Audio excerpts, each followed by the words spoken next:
gotta savor every slice.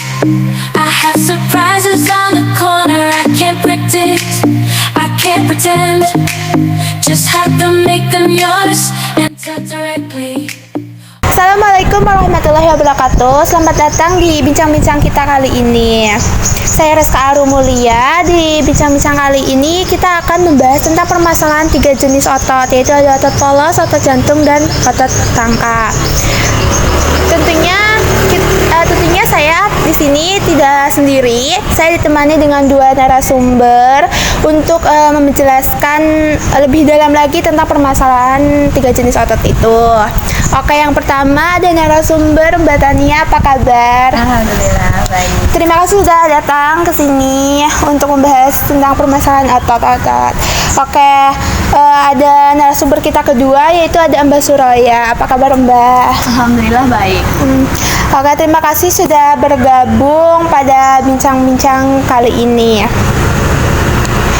Tanpa menunggu lama, kita langsung saja ke permasalahan otot, yaitu ada otot polos yang akan dijelaskan oleh narasumber pertama kita, yaitu ada Mbak Tania. Silakan untuk Mbak Tania. Mungkin untuk penjelasan tentang otot polos, ini kita akan menjelaskan tentang penyakit ya, permasalahannya. Saya mungkin akan memberikan contoh yang umum didengar oleh masyarakat. Ya, salah satunya itu ada penyakit asma. Perlu diketahui bahwa otot polos di saluran pernapasan, terutama di bronkus itu berfungsi untuk menyalurkan saluran udara masuk dan keluar di paru-paru. Nah, namun pada penyakit asma, otot polosnya itu berkontraksi secara berlebihan sehingga menyebabkan penyempitan di saluran pernapasan. Nah, hal inilah yang bisa membuat penderita itu sulit dan sesak saat bernapas. Oke, berarti asma ini terkait langsung berkontraksi sama pernapasan ya? Ya, Oke. benar. Terus apa sih yang mempengaruhi asma ini dalam kehidupan sehari-hari? Karena serangan asma itu bisa dipicu oleh berbagai hal seperti alergen, aktivitas fisik, dan stres. Penderita bisa mengalami sesak napas, batuk, dan juga mengik karena otot polos yang ada di bronkus itu terus-menerus berkontraksi, saluran udara menyempit sehingga asupan oksigen terbatas. Oke, ada nggak sih untuk penanganan atau mengatasi penyakit asma ini? Untuk menangani dan mengobati penyakit asma, kita itu biasanya menggunakan penggunaan bronkodilator.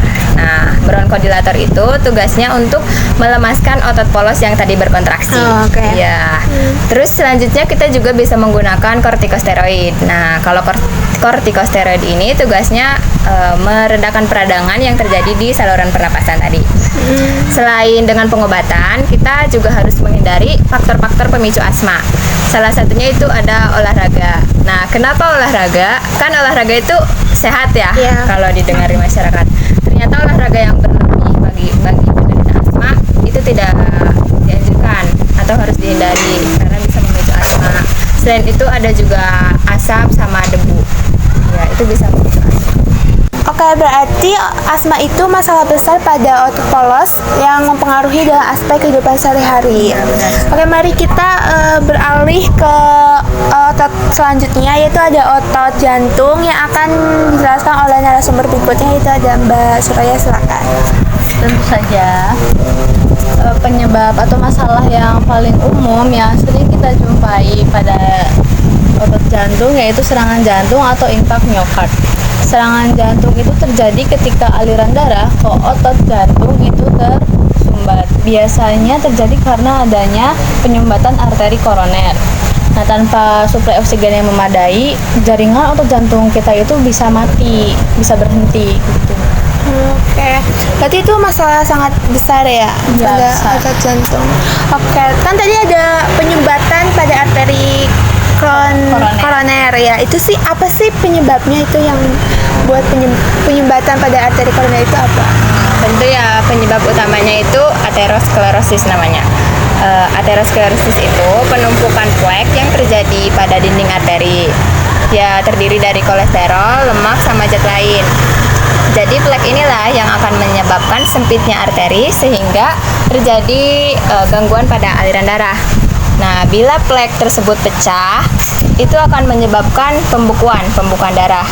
Nah, pembekuan darah itu akan sepenuhnya menyumbat arteri, sehingga hal inilah yang akan menyebabkan serangan jantung. Oke. Oke, terus lalu bagaimana sih gejala awal yang harus kita hadapi pada penyakit jantung itu? Gejala serangan jantung itu bisa bervariasi, tapi biasanya itu meliputi nyeri dada atau tekanan berat di dada. Terus ada mual, terus rasa sakit yang menjalar ke lengan kiri, ke leher, ke rahang. Terus ada sesak napas dan juga panas dingin. Nah, kalau misal kita ini merasakan gejala-gejala yang tadi sudah saya sebutkan, lebih baiknya untuk segera cek ke dokter. Oke. Terus kan tadi ada untuk penanganannya itu ngecek ke dokter ya. Ada lagi nggak sih untuk penanganan penyakit jantung ini? Penanganan lebih lanjutnya Iya, ya. lebih lanjut. Jadi biasanya itu kita tuh tergantung seberapa parah penyakit jantungnya. Nah, jadi biasanya kita akan memberikan obat untuk melarutkan aliran darah terlebih dahulu, atau dengan menjalani prosedur angioplastis, yaitu untuk membuka aliran darah atau arteri yang tadi tersumbat itu. Ya. Rehabilitasi jantung juga penting ya untuk membantu pasien dalam penyembuhan dan agar mencegah supaya enggak terjadi lagi serangan jantung. Nah, berarti untuk otot jantung itu masalah yang sangat kritis dan harus banyak diwaspadai ya. Oke, mari kita beralih ke otot, permasalahan otot terakhir kita.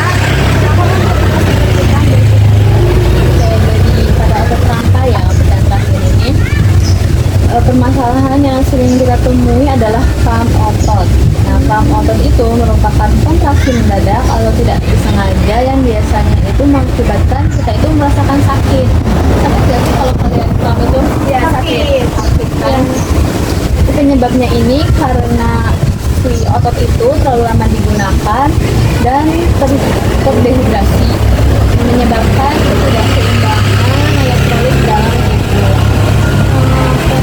Terus kan kalau berolahraga atau tidur tuh suka rasain kram juga, itu apa sih penyebabnya? Nah, ini tuh menarik ya. Kalau kita olahraga itu bisa terjadi karena kita tuh olahraganya itu terlalu berlebihan. Nah, yang kedua, kita kurang persiapan. Makanya kalau olahraga itu kita harus pemanasan. Iya, dulu. pemanasan. Kalau tidur kok bisa ya? Kalau tidur itu otomatis otaknya itu sedang beristirahat. Kalau tidur tuh ada beberapa faktor juga. Yang pertama itu mungkin kalian tidurnya tuh salah posisi. Jadi ototnya itu tertekan. Jadi ototnya itu terlalu lama memendek sehingga berkontraksi ototnya. Nah, inilah yang menyebabkan kram. Faktor selanjutnya itu sama yang tadi Mbak Surya bilang, itu ada faktor dehidrasi. Makanya kita sebelum tidur itu dianjurkan untuk meminum air mineral dulu ya, secara secukupnya untuk menjaga ini. Oke. Terus ada nggak sih cara mengatasi kram otot ini? Cara terbaik untuk mencegah terjadinya kram otot yaitu dengan memastikan tubuh kita itu terhidrasi dengan baik dan menegangkan otot ketika sebelum dan sesudah beraktivitas fisik. Apabila kram otot terjadi, cobalah untuk meregangkan dan memberikan pijatan ringan. Minum air putih yang kaya elektrolit juga bisa membantu mengembalikan keseimbangan mineral dalam tubuh. Jadi kram otot itu penyakit yang selalu dianggap sepele tapi mengganggu ya. Benar, betul sekali.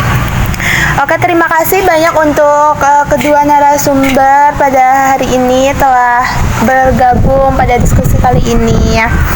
Oke, berarti sebagai kesimpulannya banyak sekali permasalahan otot pada otot polos, otot jantung, dan otot rangka, mulai dari asma pada otot polos, terus penyakit jantung pada otot jantung, dan kram otot ya, otot pada otot rangka. Sangat penting bagi kita untuk menjaga kesehatan otot kita dalam kehidupan sehari-hari. Terus saya berharap diskusi kali ini bisa memberikan pemahaman lebih banyak untuk pemirsa ya kan tentang permasalahan otot-otot. Oke, terima kasih juga untuk kedua narasumber. Ya, sama-sama. Sekian diskusi kita kali ini. Terima kasih. Wassalamualaikum warahmatullahi wabarakatuh. Waalaikumsalam warahmatullahi wabarakatuh. Bye. and talk directly.